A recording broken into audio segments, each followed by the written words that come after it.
તો hello guys, મારા mini બ્લોગમાં તમારા બધાનું સ્વાગત છે. કેમ કે ઘણા બધા સબસ્ક્રાઈબર આપને મળવા આટું આવી ગયા. જો આ બધા સબસ્ક્રાઈબર છે આપને મળવા આટું આવી ગયા હતા. કેમ કે આપણે આટું વાટ જોતા હતા ના આયા ને કેમ કે મારો સીન લઈ લેતો એને લીધો આ ફેશલ. કેમ કે આપણા જેમ જ વિડીયો બનાવે છે એટલે એને મારા જેમ જરીક સપોર્ટ કરજો. ને આવી ગયો સીધો ઘરમાં. કેમ કે બધા ઘરમાં આપણા ભાઈઓ બેઠા હતા એનારે વિડીયો બનાવી લીધો. કેમ કે આજ આપણો વિડીયો જોતો હતો કે લાઈક ફોલો સબસ્ક્રાઈબર શેર બધું કરી જ નાખો. જો આપણો વિડીયો જોવે છે તને દેખાડી દીધો કે જો હું તમારો બધાનો વિડીયો જોઉં છું. આ ઢબુડી છે, ઢબુડી ગાયકા મોબાઈલમાં ગેમ રમતો હતો તોય મારામાં જોતો જ નતો ને હાઈન થઈ ગઈ. હાઈન માં આવી ગઈ છે ટેરેસ માં. કેમ કે બધા હુવાટો કેમ કે પવન તો ખબર હશે તમને બધાને એક નંબર ટાઢો આવતો હતો. ને આપણો ભાઈ જરીક વાતું કરતો હતો ખબર કે ના પછી તમને કહે ના આપણો ફેન છે એને જરીક લાઈક ફોલો સબસ્ક્રાઈબર કરી નાખજો. કોલ્હાપુરનો રહેવાસી છે. અહીંયા ભાઈ પણ બધા ક્રિકેટ રમતા હતા. રાતે પાછા ક્રિકેટનો ક્રેઝ આવી જ ગયો છે ને બપોર થઈ ગયા ને સીધા આવી ગયા આપણે સિલેક્શનમાં. કેમ કે અહીંયા જરીક કામ હતું. કામ શું હતું એ તમને આગળ વિડીયોમાં કહું છું કે શું કામ હતું. કેમ કે અંદર જવાનું તો અંદર એસી બેસી ચાલુ હતું ને જરીક વાર અમે જઈને સીધા અહીંયા બેવાનું છે. કેમ કે અમારે અહીંયા કરાવવાનું હતું ગિફ્ટ પાર્સલ. જોઈ લો જરીકાનો રિવ્યુ આપણે. આપણો સુજલભાઈ છે.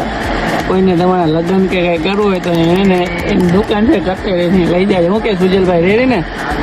હે હા ભાઈ તમે બધા આનો વ્યૂ તો સાંભળી જ લીધો છે કે શું બોલે ને ભાઈ આ કાઢો માંડ્યો કાલમાં છે મેલ. મેં કીધું ભાઈ તને લાગી બાગી જાય કાઢી નાખ. તો કઈ સાંભળતો જ નતો તો એ મેલ કાઢવા જ માંડ્યો. કેમ કે આપણે આની વાત જોતા હતા. કેમ કે આ પાર્સલ આપણું પેક કરવાનું છે. જે આ પાર્સલ પડ્યા એ બે પેક કરવાના છે. એટલે નવા વિડીયો સાથે મળવું પડે તો like follow subscribe share. Good bye.